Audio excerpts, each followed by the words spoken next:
specifically for Haru's Diana.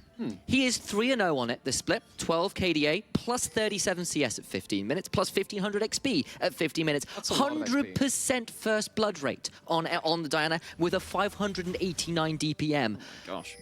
Add those stats to Haru's, so you put the nameplate on the Diana, add those stats in, and you have to understand, yes, there is perhaps the comp discrepancy. You heard the desk saying, look, we like what this team for Bifrost can do, but Haru's Diana is well worth a first-round pick. He is that damn good at the champion. But speaking of, you know, all of the early game leads, the first blooded thing in particular, I mean, you look at X7's comp, that is 5 incredibly low HP squishy champions. Oh, yeah. If you don't get early leads in this game, say goodbye to all your carries. They are going to die incredibly quickly, and very few things can bail them out. X7 need to hit hard, need to hit early, and need to stay ahead of the curve of the game. If they stay ahead, they have ample amounts of damage to pick off members of Bifrost and explode through team fights. But if they fall behind, the game gets very, very difficult for them. If you could hit 3 items on these carries, I mean, like Jace, AP Kai'Sa, Well, even Jhin. 2 items, right? Yeah, like for the Kai'Sa with the break point. You can start basically playing just like keep away and doing the damage. If you can hit that damage onto OD, if you can hit that onto Fury, those are pretty key targets. But you're right, if you do start falling behind and you get these big beef balls just jumping at you, things get quite tricky. And both teams, honestly, for the longest periods of that mid-game, really struggled to make their engages work. Both Duel and Kasing were going in, getting isolated and struggling, but honestly, over the course of this split, both have been really incredible as Tempt just using the level 1 power, trying to get that plasma stack off, but takes an electrocute trade in recompense. I was going to say trade and again, same sentence. That would be an English faux pas. I can't do that. That's not how it works. Like, I did a degree for a reason. Like, I've got to be able to use different words. That's how it works. But you can see Tempt there trading with the Sing. Well, as low a target Q as he can. Actually didn't get the optimal trade either ways, but still, level 1, level 2 from Kai'Sa, very nasty to play against. And Tempt getting an early push in. You can see actually the Ari's gone for the dematerializer here. Very much helps once you do go for 3 stacks onto the backline. You clear backline minions from level 7, so you get very early ability to shove in waves in a very oppressive manner. Tempt has a cleanse, has a flash, but won't have to need to use either. C-Boy briefly thought about going mid and then chose to go towards Raptors instead. Indeed, and of course, Tempt with the early shove to go put down that Raptor ward. And I do kind of, now we've had that least brief conversation about the options in mid as Tempt landing a great Void Seeker there. It might be worth just talking a little bit about our supports, and specifically Duel, who, again, both supports had an interesting first game where both were kind of the targets, overextended, were kind of the point of the spear, but when both teams were trading back and forth, it got a bit difficult. But Duel has been an utter monster this split. Yes, and the funny thing about those 2 stats, which he's second in, he's actually second to Kasing in both those stats. Yes. But the fact that the XP is up from this support means that often your support is staying in lane, as opposed to one of our previous series when we talked about Dusty. FGG was never in lane. Huge XP deficit because he's just roaming about and making plays elsewhere. See that Duel, see that Kasing both want to play through the 2v2 and allow their AD carries to really brawl and start initiating 3v3s rather as well. And that was largely what we saw in that last game as well. So not the script in that one, as much as we hate scripts here in the NLC. We'd love to tear them up and have loads of upsets.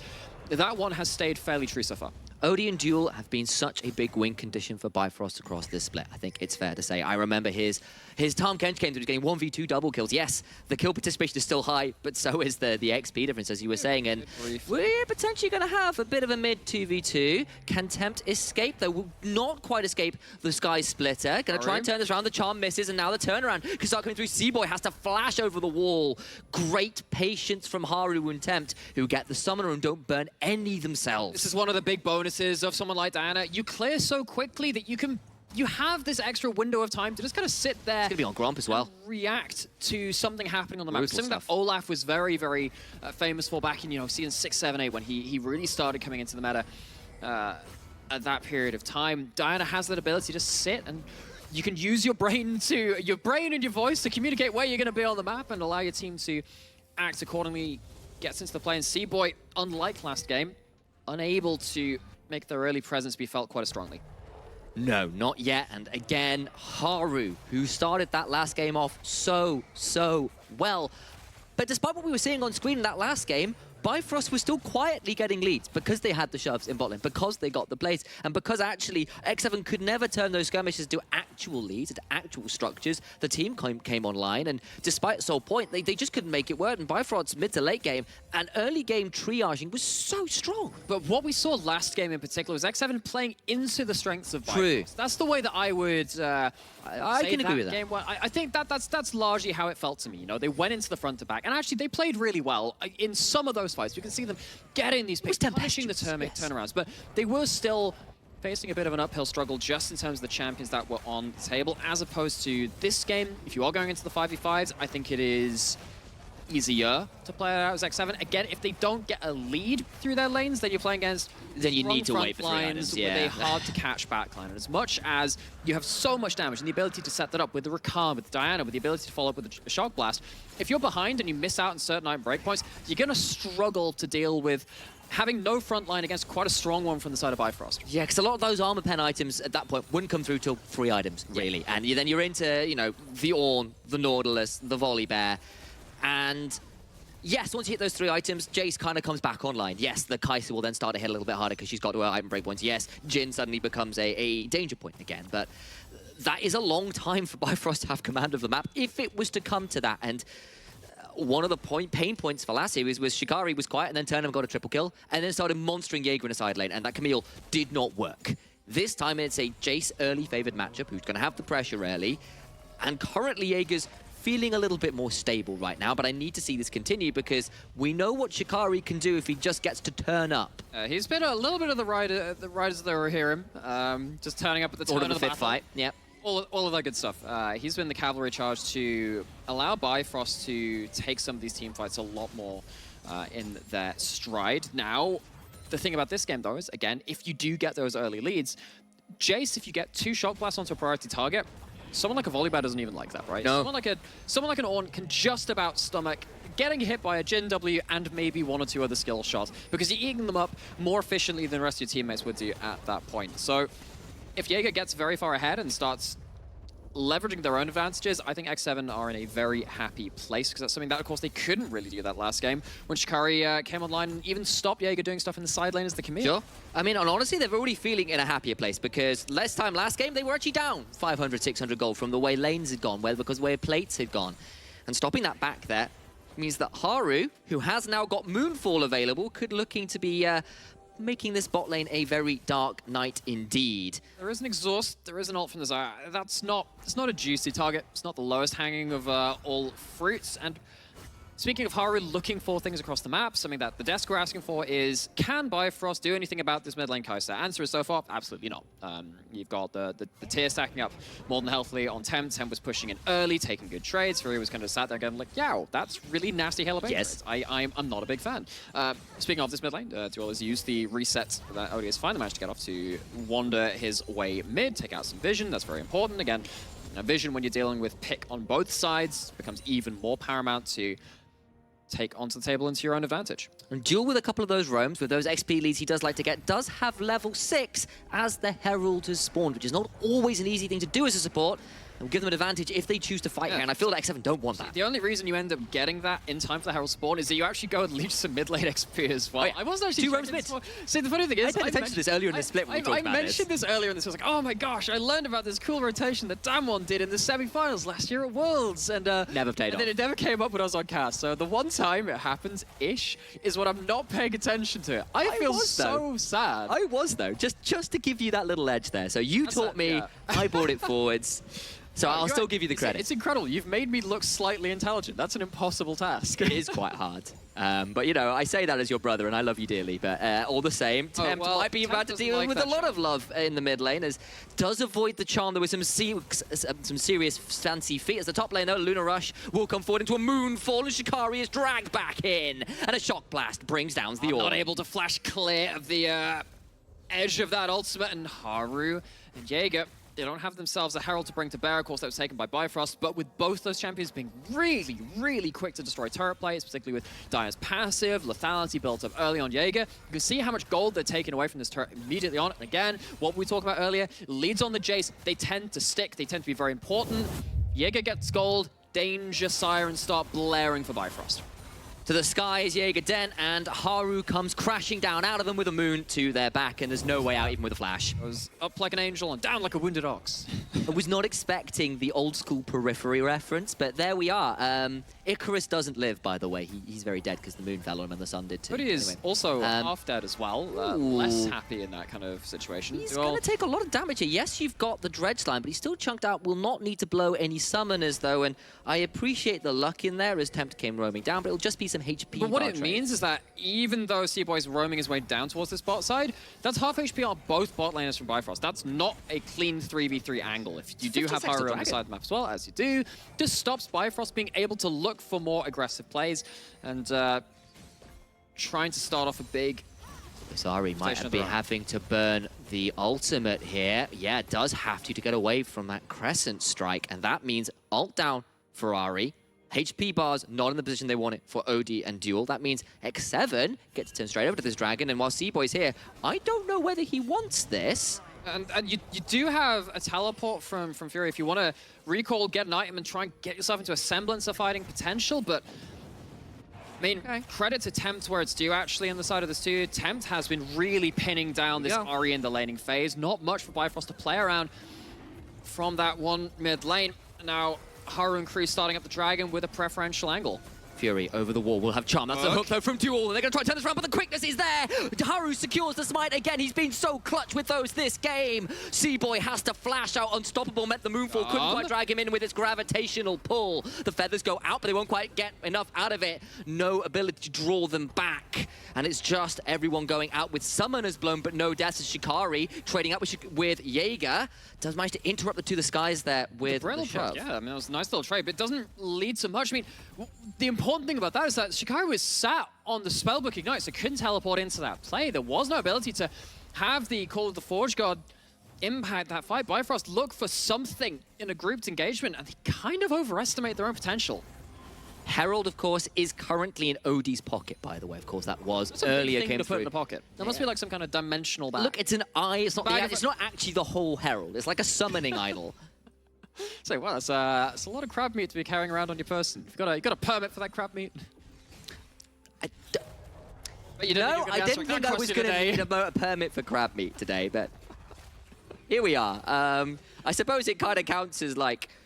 Well, Duel's looking for the dangerous catch in topside. C-Boy's found his way up there. Haru, Jaeger, disengage, no flash on the banner. Staying beyond the minions. Duel does not have flash, but can look for the Dredgeland. Will not wait it out, and there's a heal pop there by Shikari, who's who that was, of course, because he had the spellbook. That was not actually the flash, of course. It's just the summoner spellbook heal. Herald summon top. That will go into Odie's pocket, but I don't think we'll get too much more.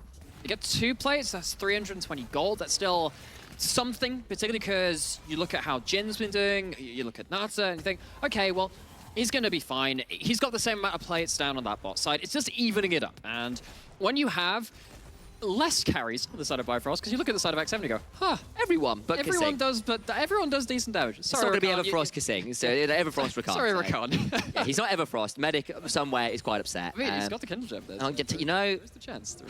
I didn't want to say it, but yes, there is. But still, I mean, when you have lesser carries, you do want to funnel them even more. Ooh, okay, supercharge it into the flash because of Duel, who has been looking to play silly games, secret games with that Hex Flash. Does manage to catch Tempt a little off guard, and the Summoner finally popped on the 3rd gank in mid lane. Yeah, channels that Hex Flash and curses. Not going to work out on that one. But it is still a flash away from the Kai'Sa. Kai'Sa isn't quite online yet, still not able to pull off the crazy kill combos that we can see from that champion once it gets 2-3 items and unlock particularly the Q and the W upgrades.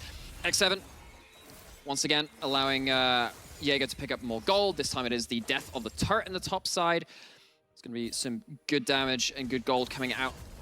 More to the effects of this team. C-Boy taking a deep Hextech portal in. Of course, that is the rift that we're on. Allows you to play some weird old macro around the map, and it also allows Bifrost a bit of an inside track angle towards the spot lane turret. C-Boy needs to be a little afraid. That's a massive discrepancy in items and golds and level, and you're just not winning that trade. Haru keeps tracing forward with a Lunar Rush of blood to the head, and C-Boy is decapitated as X7 pull the kill off. Goes into Nata's pocket there. Nicely played. I might be wrong, but I feel like C-Boy used the Q as an auto-attack cancel to try and kill the ward quicker, meaning he didn't have the stun for the Diana that came in afterwards. Just, I get that you're playing around the strong side of the map. You're playing around group members, but sometimes you gotta be a lot more careful. Herald's up, they lose it. When you don't have the vision to support those kinds of players. C-Boy rightfully punished.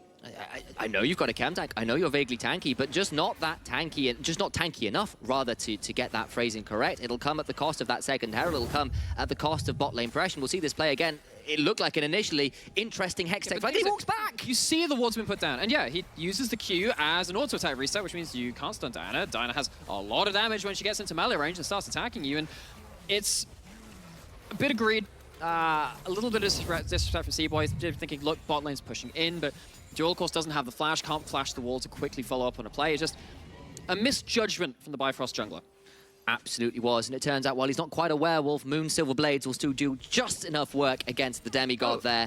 Maybe where they kept the Herald was a warehouse. Have you heard about them? Only becomes a house at night? Yeah, only turns into a house on the full moon. Yeah, it's just a person turns into a house. That's the ultimate awkward storage. I like it. Boop. I got 2 stories now. You know when I said story time when we were practicing? That wasn't what I meant. It's actually got an E in there. Story. Yeah. Yeah. It's the other version of the word. That's upsetting. What also might be upsetting is the outcome of this fight. It does feel like X7 have a lot of good items to bring to bear for this fight. A lot of Mythics. Mythics out for pretty much everyone but the supports. Stopwatch, though. However, they're plenty of chance to affect this fight. Warge Gorge summoned. Nata did gale force away, but he's stunned up. He didn't get over the wall. The Orb of Deception will get that kill. And Haru is turned around. Tempt gets that one as Haru secures the kill onto Fury. Mid laner for AD carry. Herald summon and mid to get half the HP bar there. And Duel so very low, but so is Kasing. X7 rotate back to the Dragon. And they're going to start this one up, but there's a lot of ultimates down across the board. What can Jaeger get done? What can Tempt get done with their poke? You don't have one of your 2 carries here now from Bifrost. You have a flash and you have an ultimate from Odie who is full HP. That's dangerous for X7 to deal with. All right, now Tempt's in trouble. They over-engage. Flash, Featherstorm! Blade Caller secures Kai'Sa. She is dead. And Bifrost get the over-eager X7 with their hand in the cookie jar. After Haru worked so hard on that mid lane play to get a multi-man Diana ult, chunk out the side of Bifrost, they don't deal with Desire after that point. Odie, who had a bit of an awkward game in game 1, getting caught out numerous times on the center and having to play out the rest of the fight from a very long range after he was getting chunked out time after time, has the time to impact this one. This is Nata going down without really impacting this at all, but Haru spares the blushes of X7. You can see how much work he managed to do, and then also managing to stasis after that point to give himself that invulnerability to play around, disengage the fight a little bit more. But after this point, you don't actually have any of your big engage tools after this point, and they walk into Duel, and Duel, again, we talked about how important he is alongside Odie for the side of Bifrost, and they walk away with a preferential fight. Odie, though, gets caught out, and he's deleted. What is a bird before the moon? Look who the sky really belongs to. Just as we praise him, he gets caught out, going just a little bit too far beyond the safe vision line. And X7, Haru leading the charge, taking an absolute sitting free kill. A reminder, Haru undefeated on Diana this season. 12 KDA, 37 CS up at 15, 1500 XP up at 15, 100% first blood participation, and 589 DPM before this game began. He is a monster on this champion. He has 2 items complete now. There is still the gold lead. And that last fight around Dragon was the break point before the second items begin to get complete from X7. From here on out, it begins to get harder unless Bifrost can staunch the bleeding.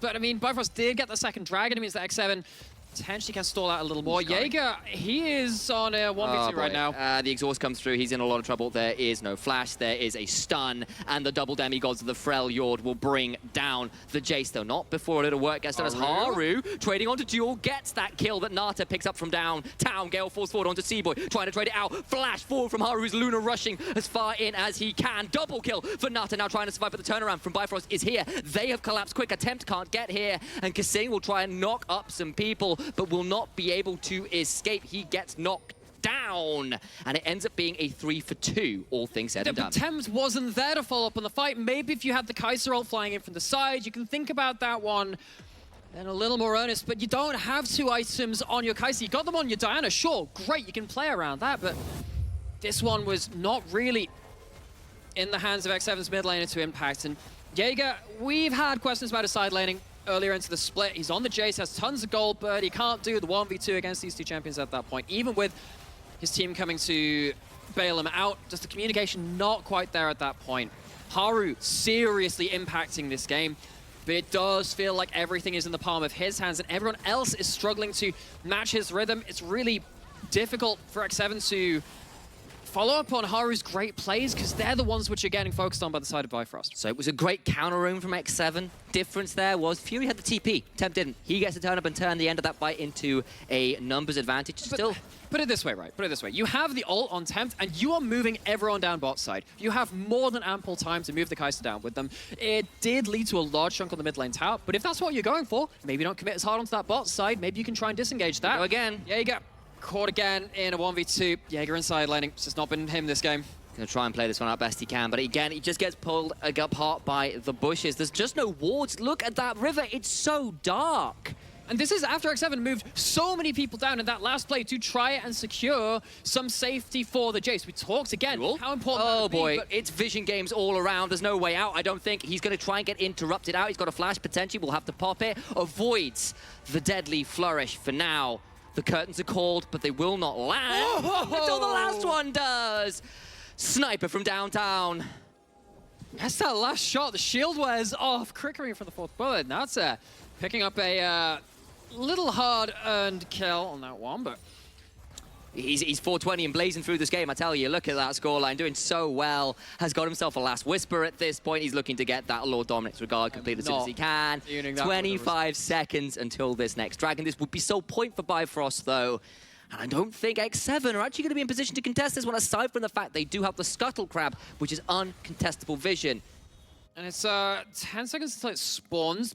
Do they go for a back? So Bifrost not in position to fully pick off X7 should they look for a big play. That's 2 items completed for the Kai'Sa, though. If you want to fight, maybe it starts with sitting and waiting for these Ws to land. Remember, if they hit, it's 77% of that cooldown refunded. It means it comes down to like a 3 or 4 seconds. Watch for the Hex Flash. Gonna try and get over the wall. Duel's gonna get onto Nata, surely. Watch Fury as well. The flank will not quite work as well as they want. They get a Charm on to Tempt a little more. The engage, the quickness is there, but it's not quite quick enough until Tempt secures Seaboy. Jungler dead. Odie at the back end does kill off Jaeger, but on the other side, Bifrost are being deleted. It is a Thimble Winter, the fall of the Norse gods this time around, and Tempt secures it. What is a god before the Void? Game 1, X7 tried to out-skirmish, tried to outfight, but honestly, the comps just didn't fit what they were trying to put to their opponents. This time, it's a much easier affair, and they're doing it with a gold lead as well. They stabilized their early game.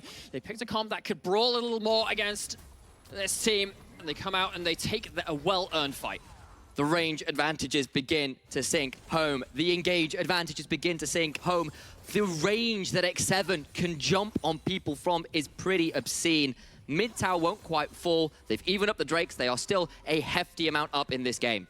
And we were talking about this right from the start of the game. X7, you gotta stay ahead. You gotta hit your item breakpoints early, and then you can really start hammering home these big fights with so much damage. You don't have the ability to play defensively that well. You don't have that much tank. You're working around Zhonya's, and that's kind of it.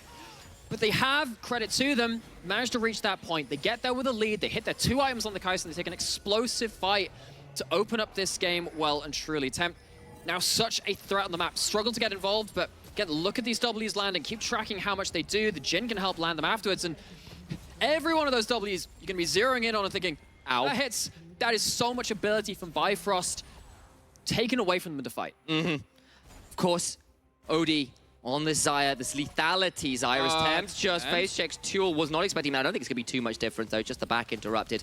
Lands the Void Seeker afterwards, which, of course, 77% of that cooldown goes, and he gets to keep firing. Jaeger has found the gank this time. Shikari forced to flash. Does so early to avoid the To the Skies, but it's going to be off cooldown quick enough, getting as much damage down as they can. Here comes Haru as well, and Shikari needs to prepare. Start the battalions coming through. Teleports now coming down as well, and Haru in a spot of bother. Does get knocked up. There's a blast cone available, but can they get over the wall? Good stopwatch. Does not have flash. Sure to go down. Big chunk, but Fury has got a Spirit Rush.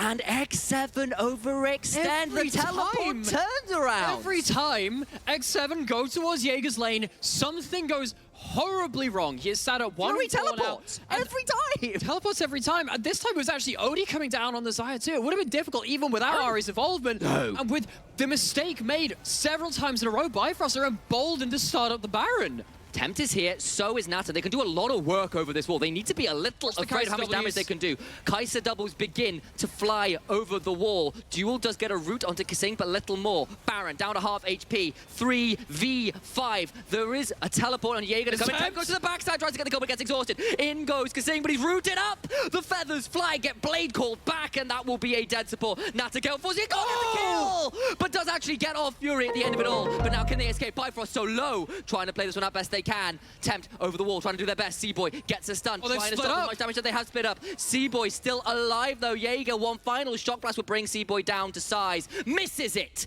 and Bifrost get out with 4. Wait, no, not quite yet. Does get the kill. Not quite. Jaeger does go to the skies, but now he needs to get out of here. Can they escape the call of the Forge God? Back off cooldown. Jaeger gets knocked up. Will surely go down to a brittle proc.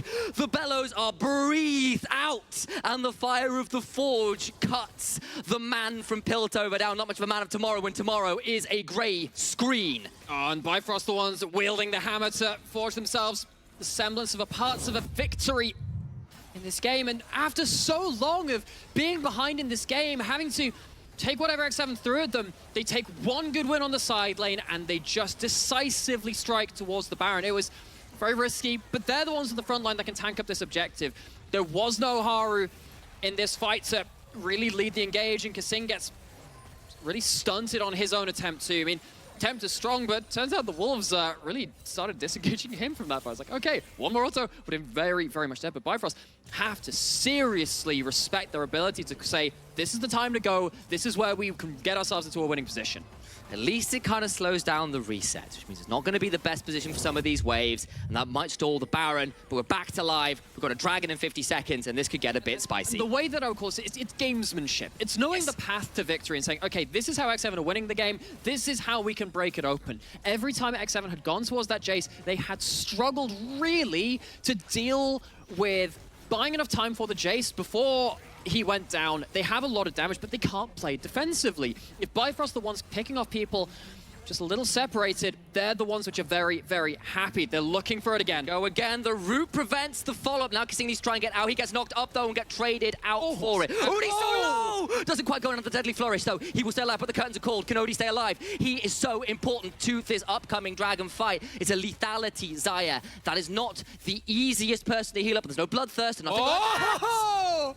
The range from downtime. The Void Seeks, the Void finds. He has not played enough air rams against his champion. Tempt finds such an important kill, and that's going to give X7 a free Dragon. They got the mid-tier too. They'll get the Dragon. It's a 1-for-1 trade. Support for AD carrying that so much of the damage. Void Seekers continuing to fly. So deadly at 3 items. They won't even get a mid-lane turret for it. Seaboy clears up some Krugs. They get no turrets off this Baron. There's 20 seconds left. Bifrost worked so hard to get it. Now, they're going to have to stare down X7, looking at them and saying, so, about that next Dragon, want to meet us there in 4.5 minutes? And they say, well, no, I wouldn't really like to, but I have to. They've taken the Baron off that table. They're not able to make a second play like that back-to-back until that objective spawns. The Baron power play is gone, and X7 finds such a crucial kill.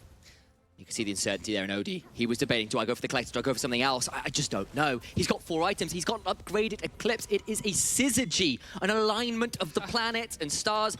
But you're up against Haru, on this Diana, 3 items, the moon, the scourge of the moon. What are the stars before that? You're looking at a 3-item attempt here right now with this voice staff complete. So much damage, 3 items, and Jace, you need to stay alive, and Xayah has always struggled into poke. I mean, with this one, at least you have the ability to play through your QE combos. Yeah, that's true. You have a bit of regen from the Eclipse, which gives you some Omnivamp, and that can help just a little bit, particularly with the amount of CDR you have in your build too. You have more ultimates off cooldown. Lots of things which are slightly different from the old crit Xayah that we saw so much of. Very true. Back in the last Kai'Sa Xayah meta, now they've both gone towards poke champions. It's a weird time to be playing these 2 marksmen. But it's not quite 2018, but not as you know it. Speaking of the item choices of this Xayah, I actually wonder if a Maw would have been a good choice at this point. Yeah. The question is, do you have enough damage without it? You're not playing into a big front line, and I love what Shikari's doing. If Xayah's not going to be the tank, I can be one for you. Shikari just holds the door shut and says, "No, I'll be taking that." Mr. Odie, if you want, I can't carry the game for you, but I can carry you. You can just leave your skill shot in the wardrobe. You can pick it up in a couple of minutes. Maybe you'll have lost the game by that point. Oh, lordy, takes so much damage. Don't do that, Nautilus. It's not a tank. In goes Kai'Sa with a killer instinct, and down goes Nautilus back into the depths, but it's the support. They're going. Support. Trade. Seaboy begins thundering forwards. Tempt will not be able to try out. Tempt is down as Fury unleashes some vengeance. And that is potentially a big deal. A minute until Baron. A minute until 2.5 minutes until Dragon. Seaboy's going. He knows he's on the offensive here. Wait, I don't know whether he's gone too deep. He's going to be so tanky. He's not tanky enough. About to get knocked up by Haru. The charm from Fury. Move full flash won't work. And now Jaeger is left alone. And X7 cannot play defensively. Whenever they are on the retreat, whenever they're on the back foot, things go from bad to worse for them. They need to keep slapping Bifrost around the map and say, you cannot find an opportunity to all in us. Haven't quite managed to keep Bifrost enough on the back foot. They haven't kept that tempo up in their favor, and they're seriously punished for this botched attempt. It looked so good to begin with, but Jaeger is chunked out. Kasing misses though, and then he's dead, and then the teleport is through, and it is all hands on deck to escape. Attempt, nowhere to go, no lantern, no escape, no supercharger. The fuel just runs out. Now they're trying to ride the last of the momentum. This was so close. This was so close. This was very close, but even with that, you've still got 2 solo laners going to be there. You're going to lose them. It's just whether you trade back at that point. We go again. Bifrost goes straight towards the Baron, not content to allow X7 to go forward. Oh, the turnaround! Fury goes in and goes down. The turnarounds in this series have been so extreme. Tempt is there trying to trade out best he can, but it will be Kasing falling down. Support for mid laner as well. You take out Nata, though, would be a bigger prize. Haru's back, though. Jaeger gets duel, and now the fight commences. Shikari, this god, this player of the top lane that's been so good. The feathers fly, but they will not give wings to the top laner. Shut down by Haru, and they turn to Baron. Bifrost, again, we can see how they've succeeded in the last few minutes is by continually finding that counterpunch, the ability to play aggressive, but this time, they're finally taken apart on this. It's Fury going on a one-man mission, gets a charm, but boom, Kasing finally gets that important combo, and yes, they end up getting taken down towards the back end of this with help from Odie's Collector, but you've already taken down 1/2 of the big damage, and Odie eats 2 ice doubles in a row. You can't fight after that point. Tempt, in a number of cases in this game, has found pivotal skill shots onto the backline of Bifrost. M&S often dominated conversations for best mid laner, and rightly so in a lot of ways in the regular season, but Tempt has been nothing but consistent in this game with nearly a death cap to his name. He has been nothing short of a miracle worker right now for X7. 17-7 is the kill score. A Baron to X7, a soul on the line, and we have battle lines drawn again. Okay, remember, winner of this series goes to EU Masters. Stamp Oh, lordy lord! It's a trade, but it's a Baron. Well, sorry, a Dragon back to X7. The Baron, of course, already went down, but so are the members of Bifrost. Fury is running away, and Shikari left to the Wolves, left to Tempt, and it will be another kill going to Nata. Quadra kill, the Jin Penta, it's so appropriate. Oh, and X7, they get the soul, they force Bifrost to come into them. They won't be out team fought that many times in a row. X7 stamp their foot down and they say, we are not done yet. This will not be a 3-game series. We will find ourselves that first fleeting victory versus the team they couldn't find one against in the regular season. And yes, Josiah might be able to play at a bit longer range with lethality, but not at the artillery ranges that X7 have this game. Knocked up and down again is Fury. The Ari has no way out. Jewel is alive, but he will do nothing else. X7 onto the Nexus. They'll pick up some more kills to pad the stats. Can Odie do some more? No, he will not. X7 tie the series, and man, we have one on our hands today. I am loving these skirmishes and team fights.